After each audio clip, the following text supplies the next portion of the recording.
Nakon obustave strane pomoći Sjedinjenih Američkih Država, USAID bio je čest predmet izjava političkih aktera u Bosni i Hercegovini, koji su ovu instituciju okarakterisali kao kriminalnu, optuživši je za direktan napad na njih i strukture koje oni predstavljaju.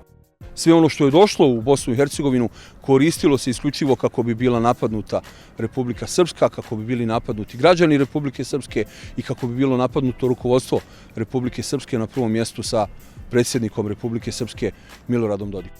400 miliona je samo preko USAID-a ušlo u rušenje SDA, da tako kažem.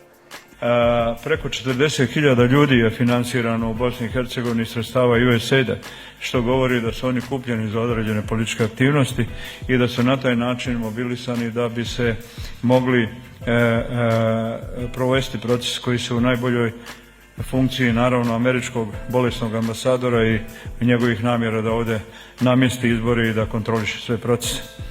Fadil Novalić, bivši premijer Federacije Bosne i Hercegovine, koji služi zatvorsku kaznu zbog zloupotrebe položaja, rekao je da je sretan zbog gašenja zločinačke hobotnice USAID-a, čiji su plaćenici montirali njegov slučaj i da su zato dobili basnoslovne svote novca. BH političari licitirali su brojkom od $402 miliona, tvrdeći da je USAID taj iznos potrošio u Bosni i Hercegovini u protekle 4 godine. Međutim, istinomjer je na zvaničnoj stranici foreignassistance.gov utvrdio da je USAID za finansiranje projekata u Bosni i Hercegovini potrošio $159,5 miliona. Ukupnih $402 miliona u Bosnu i Hercegovinu je stiglo kroz različite američke institucije, a ne samo USAID. U tom iznosu su i administrativni troškovi, a sam iznos odnosi se na period od 5 godina, a ne 3 ili 4, kako su to političari tvrdili.